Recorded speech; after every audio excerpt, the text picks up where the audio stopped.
Joining me today for a wonderful interview is Dean Aylesworth. Hi, Dean. How you doing? I'm well, thank you, Taylor. How are you? Oh, another day in paradise. Hmm. So you probably don't recognize Dean. Dean played one version of Anubis, the wonderful bad guy who terrorized the entire universe and several different planes of existences. Existences? Existine. Existine. Let's Yeah. let's go with that.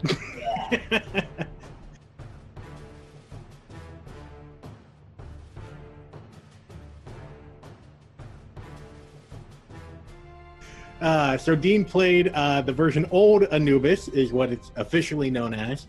Some fans know him as Open Sore Anubis, or Flesh Anubis, since prosthetics can. You were falling apart with the makeup. Hey, the one label, and I've enjoyed it, is the first reveal. Mm-hmm. And that sort of stuck. I agree with all of those other incarnations. Yeah. Book by cover. I agree. Yeah. So Dean, thanks for coming. How you doing? I'm very well, thank you. Thank you. I'm really great. The rise of Stargate is still among us, and to be a part of it, I'm elated. Awesome. So you were really in one episode, if I recall. That's true. In season 8, Redemption Part 1, I want to say. Reckoning. Yes. That's correct. Close, that close. Redemption, it's all good. Redemption, Reckoning, they start with R. Two different songs. So that was about 15 years ago. Mm-hmm. That came out in 2005, I want to say. I think so, yes. 2005, yeah. By the beard and the grayness, yes. Well, that's okay. I've gotten a lot fatter since 2005, so. People change. It's fine. The mark of success. Sure. Let's go with that. A mark of a lot of mashed potatoes and mac and cheese is what it is. Broke college food. Very fattening stuff. Ain't no replicator food for you. Yeah, exactly. Yeah. So what of your experience with Stargate actually filming that episode do you best recall? Best recall.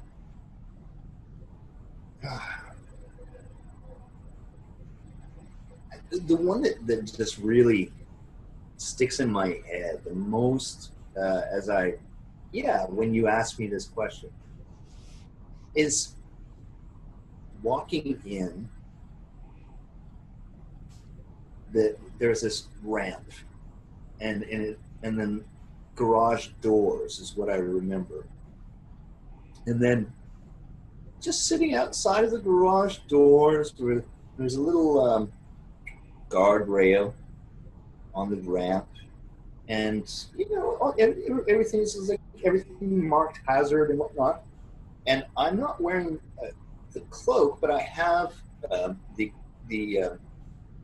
Aikido like outfit that I have, the boots and the shirt, and then I'm in full makeup, and I have the full on contact lenses into my eyes, and really bad hair because they were doing the cloak thing, so I didn't care, right? And as you can tell, I favor my hair, and for whatever it's worth, and so I remember this distinctly.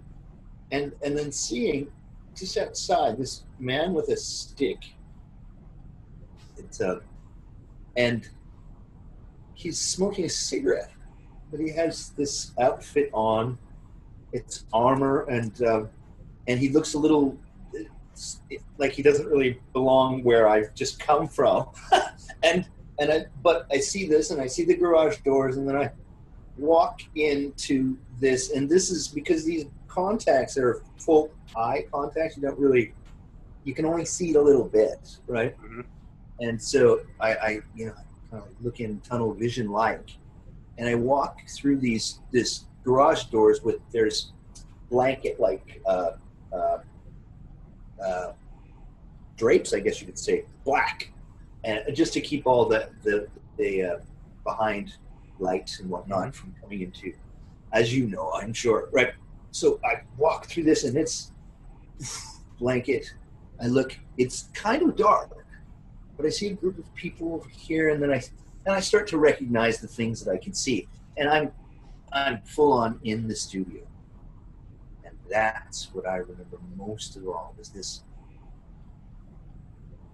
Wow, this, and then immersing myself in it in the there was this different set that I'd been introduced to everyone on. They were filming. It was sandy floor. It looked as if it was an ancient like building, and they had like you'd be inside of a pyramid. Is kind of what I was seeing, and but no fires, no things like this, and there was they were filming a different scene from a different episode previous to my entrance, and the directors and executives had already sort of introduced me. They welcomed me, and it was so like all of that, but coming into this set and being introduced to Richard Dean Aylesworth, to Amanda and all of that at that point in time was really it was just so overwhelming. That was the one memory that I had of just this welcoming spirit and this environment of people that I knew cared about what they were doing, cared about how it felt while they were doing it, because it seems as if it represented on camera. I just absorbed it all, I tell you. Yeah. Wow. So with Anubis, as an actor, you've played plenty of other roles leading up to this. You didn't just decide to be an actor, walk in, and you got the role for Anubis. No. So how did you best prepare for yourself for this role? Well, thank you. These are good questions, man. I have to say, having gotten the role, I at the time was, and I still am by any other diction, I'm a professional auditioner. I auditioned a great number of times, much more than I appear on television. Mm-hmm. So I do it often. And so I prepared for the audition. And then, having done that, succeeded, I was then, met with a dilemma, which was, okay, now what do? You got this now, man. And, Sean Cossey is the casting director who was very, very helpful to me in casting me in this. And he just really put his faith in me and said, hey, man, you can do this. Either it's yours or it's not yours. It's up to you. And so I went, I got it. Okay, you're right. It's mine. And and so I went and I got it, and thank God. And then I go, now what do I do? Now that I've got it. And I had to research. I had to look up all of the other incarnations of Anubis, the embodiments, how they moved, how he was. It's lots of stuff. I believe in the making of characters like making a human being. You start with the skeleton, right? And the skeleton foundation of Anubis is that he is just by rhythm, right? First, it's that is It's his base. You can see it in everything, in every time. And then it's from that rhythm, the incarnation of, I thought, of this human form of Anubis would have and incarnate that same rhythm, that same cadence, his cadence in speech, his movements, all of very, very specific and precise. So that was all the preparation, which was the, I guess, what is that called? Reconnoiter. You know what I mean? Like, I went out in my research a little bit. Then in the execution, it's a matter of, for me, I took on, and I believe I had an interview with a gentleman by the name of Stephen Herrero, who wrote for Stargate fan book. I'm sorry, it's if I don't get all the names right and things like that. But Stephen had asked a very similar question, and I have to honestly refer back to that, because it's truly what I did. Was I embodied what I felt was a king, a lordly air. Yeah. See, but a king is vulnerable. Anubis isn't vulnerable, right? So with this extra layer of almost flippant, yes. So yeah, that's there you go, I guess. Yeah, that's how I did it. Yeah. Kingly flippant. So is there any part of yourself that you kind of tapped into in order to really bring Anubis to life on screen? Yes. Yeah, I think we do, as performers, always do that. And once again, very good question. And that is that, and it was something specific that Peter had asked. He's like, look, man, you may think this is simple and whatnot, and but what I want you to do is to sort of ingest this. You are decaying. The body inside, you inside this body is like radiation, right? And it's just eating that, right? Yeah. But your essence, right? He said, keep that essence of you in that while this goes, right? So that was the sort of that turning point where I went, oh, okay. You asked it, what is it that, of ourselves? I put that, hopefully that vulnerability a little bit of me when I realized that I was going from this moment, and it wasn't close up, but from this moment of Anubis, in this human form, Anubis, to my next form. That this human form accepted, and that vulnerability accepted, and that was that part of, what was that, this part that you used that was uniquely yours and was honest and authentic, or at least that's how I took your question. Yeah. And it was that, this vulnerability of this frail human existence, and this and the shedding of it, and that we, our essence, still goes on. You're getting kind of deep on me. Oh, sorry. No, it's fine. I love it. But it's Anubis, right? It's him, right? And that, because how can you really? Let's be honest, right? He spoke in a very certain way, and it's a very certain not great things, right? So how do you bring that, that certain specific of yourself to it, right? Yeah, because the rest is, and don't get me wrong, I do in some ways, embody, yes, that king, that that lordly air. I can do this. This is my being, yeah. But I don't wish for that to be, my egotistical being, my, kind of where I come from. I don't want to be that guy all the time, Yeah. So, but that's not to say that I don't have that within me, and I did. So I used that, I guess, as well, to not be just,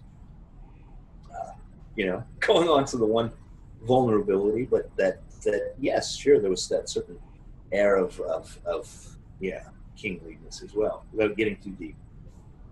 Yeah, well, and that's very understandable with this character, because we're talking about a character that was a Gould system lord and very powerful for a long period of time, and then went into exile, and so he was used to being worshipped as a god, but then he fulfilled a dream, kind of like what the Gould go for, and achieving a form of immortality. Yeah, ascendance. So in that point, according to some characters in that universe, then he did become a god. Not just a snake in a head pretending to be one. He was immortal. Living on that kind of higher plane of existence. So, good call. I agree, and so I'm just so honored to be to be in any realm of representing that character. Proud and honored, and if there is, and I'm certain there will be, an incarnation of Stargate again, and I will be honored to wear the mantle again. Mm-hmm. Yeah, that'd be great, because we could hear back from Anubis. Yeah, let's hope so. Yeah, it is a possibility. Yeah, gods don't die. Yeah. So with you talked about the future of Stargate. So you're pretty sure that there will be a future. I hope. Whether or not it's pretty sure, I'd say that with a hope and a prayer and the continued support of our fans, I believe in it wholeheartedly, comfortably. Yeah, there is a future. So you mentioned the fans. Do you have a lot of contact with fans over the years? Over the years, no, but more recently, yes. I've started to reach out to represent as Anubis in our conventioneering and in all of our cosplay and whatever I can make myself available for. And yes, I've taken on the mantle of representing as Anubis to all of those things, and reaching out to fans just now, where I never really felt, I guess, worthy in a way. I never felt as if I was of value in those circles, and just having had a whole bunch of life-changing experiences for myself, I realized that my own self-worth and my own self-value is not the one that is in fact measured by these standards. That the fans have something to say, and that I listened, to be truly honest, and I heard them saying, yes, we accept you as, and we continue to want you for. And whether it's for Anubis or for Stargate or but we want you, and we want to talk with you, and we want to share. And I'm flattered and honored, and yeah. Well, and one of the good parts of your previous role as Anubis, and have it not be long lasting. You weren't on the show for years and years and years. The good part about that is that when Stargate comes back, I could see you audition and get a different role, and not having anyone really but like the super fans who recognize you be like, oh yeah, like that's totally Anubis, yeah, right, yeah. I could. Yeah. I could totally see that. And then there's so much built in too. You know what I mean? Where we could, there's so many places to go. The red herrings and the fun. Yeah, fun stuff. I think so. Yeah. So with the fans, there are all kinds of fans all over the world who appreciate and who are passionate about Stargate. Have you had any just like weird or like crazy interactions with fans? Yeah. And it wasn't so much me as it was they weren't, which is to say, they weren't a fan of me. They were a fan of a friend of mine. And my friend is a long standing I guess career. He's been doing everything. You know Andrew Jackson? Mm-hmm. He's a good friend of mine. We had the same publicist, and he had someone who was sort of stalking him, and he's such a friendly giant, and he he doesn't know that people expect him to just smash them, and so he just kind of he's just so friendly and marshmallowy, and so I kind of always want to protect him, right? And in any case, he had someone who was just in love with him, and I tried to help, but it was like, we had to get the publicist involved and everything else, and so not me, but a little brush in. I wouldn't say. I think it was more passion and more just her verve for her fandom. Then finally seeing him in flesh and all of this was just too much for her, and certainly it was too much for him to handle all at once. And so I think that's the mashup, right? It's how we deal with this more than how the interactions of someone who it's not their job to be the socially, politically correct. It's not a person being admiring someone or having some sense of adoration or wanting an autograph or something like that has no obligation to be politically correct or any of those things. We as performers do. That's our job, right? And it's important that we acknowledge that. And I learned that really early on. It was Peter Williams is a dear friend of mine, and Peter was there for my very, very, very first autograph, and this little kid outside waiting for me outside of this trailer, and I'm on this set, and Peter's walking by. He was an actor on the same show. It wasn't Stargate, and he sees me pop out of the trailer and sees this little kid with this pad, and I didn't know how to take it. I was really kind of, and maybe I was insulting the kid, and I didn't know it. But Peter pointed out to me, he said, "Hey, do the kid a favor, give him an autograph."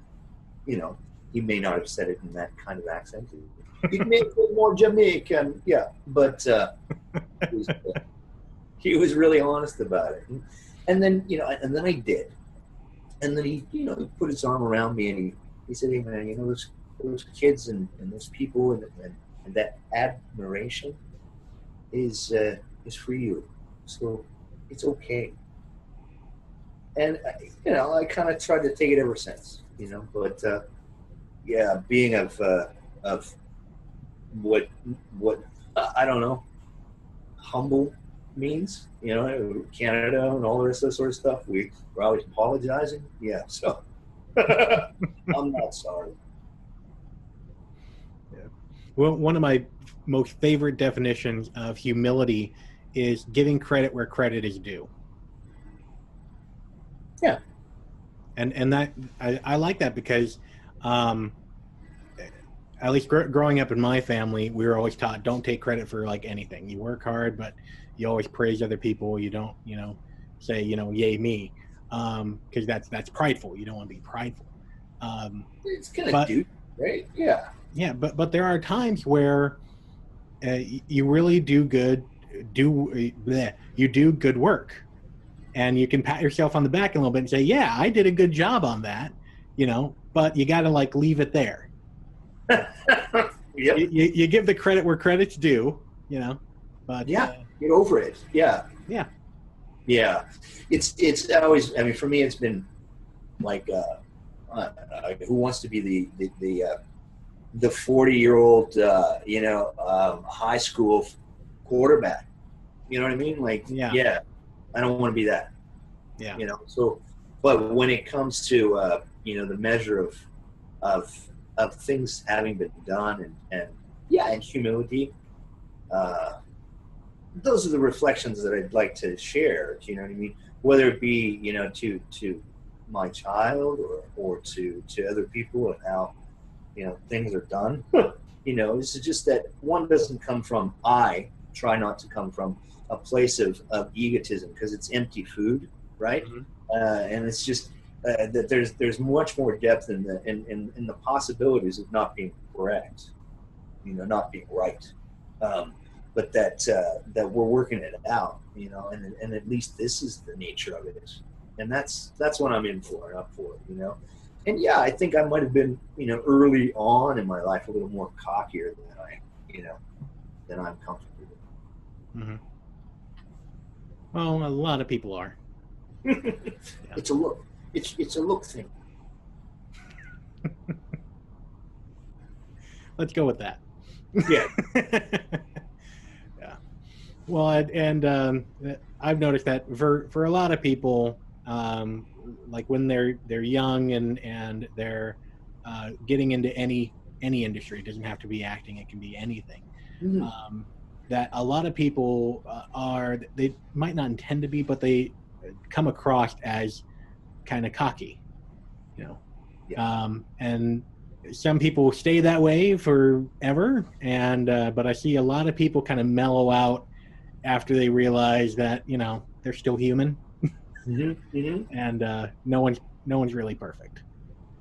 And the fun thing about being a creative and being in this industry is that with those useless parts of ourselves that we no longer use, I get to use it in characters and other characters where, yeah, it's valuable. This is like, so I put them in my pocket and they're jewels, Yeah. Yeah.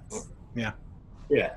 And even whether it's, all those other experiences in life, whether they're good or bad, same thing. We tap into all that stuff. I hope so, whether you call it method acting or not, but there has to be an authenticity of that experience in order to be empathetic, whether you're playing a god or not, and this is why I encompassed, that performance into a kingly role as opposed to a godly role. How does one empathize with godliness, right? One can empathize with kingliness, Mm-hmm. Yeah. Yeah, I wouldn't want to say presidentialness or anything. I can't relate. Yeah. Yeah, so kingly. And these major, I guess, I don't know, they're like arteries in our human existence. That's how we can all relate. And so to be able to embody just the human existence, and to share in a story, and boy, oh boy, to be a part of such a grand story as the Stargate universe has been a huge honor. And then to be at the highest echelons of it, to be Lord Anubis. I'm grateful and honored, and yeah, I once again will carry it as far as I can, as long as I can ask. Yeah. Mm-hmm. So is there any advice that you have for people who would like to follow your example and get into the entertainment industry as either an actor, director, or as a creative in general? Do you have any advice for that person? Sure. Advice, like much things in this industry, is only valuable when put to practice. So I have been given this same advice, and so I will put it to practice, which is this industry is about 3 T's. The first T is not always measurable, is very, very valuable and necessary. And that one is talent. All right? Mm-hmm. The second T is tenacity. Okay? So we have 3 T's. The first T, it's important. Talent. The second T is tenacity. Remain tenacious. Keep going. Driven, believe. All of those things. Tenacity, right? Mm-hmm. The third T is tenacity. That's my advice. I like it. Right on. Yeah, I like it. Yeah, I've used it exactly as that. It's that this is a long playing game as far as telling stories and being a performer and sharing. And man, there's so many other avenues as writer, director, performer, producer, and I plan on keeping in all of those aspects. It's until I can't breathe anymore. This helps me to wake up in the morning. So what is next for you? What can we look forward to with Dean Aylesworth? I have several things in the mix as far as speaking on producing, and I have some plans on trying to convince DC about a character that you might recognize. I have I don't know if that was it, and I have something else here in Canada. We have a man who is my relative. His name Louis Rial, and he's my first cousin, 3 generations removed from marriage, and he was a leader who was hanged for treason. It's a mark on my family and on this country. I'm planning on sharing that story. Yeah. In a 6-part series, I'm hoping that Netflix will take my plea and see the talent that I've put together with that, and I'll represent my family as Louis Rial. That's what's happening, I guess. If it's all lies, and I don't know, but that's what I'm creating. I'm trying to make happen. Wow. And you are getting married. Yes. That's what's happening for you. Congratulations to you. Yeah. Thank you. Mm-hmm. Yeah, it's exciting. It sure is, man. Yeah. The future is bright, and I hope to visit the Stargate universe again, most certainly. The silver screen I'm not going to neglect, nor the small and even minuscule ones that we fall asleep with. Yeah. Okay. Well, is there something that you would like to say to the Stargate fans?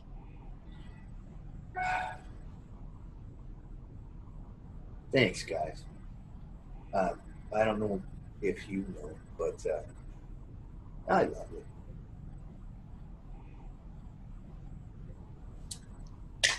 That's all I wanted to say. All right. Well, thanks, Dean, for taking the time to sit down and to share with us. We really appreciate it. Taylor, it was a pleasure and an honor. Thank you again. No problem. All right, buddy. We'll see you on the other side. Peace.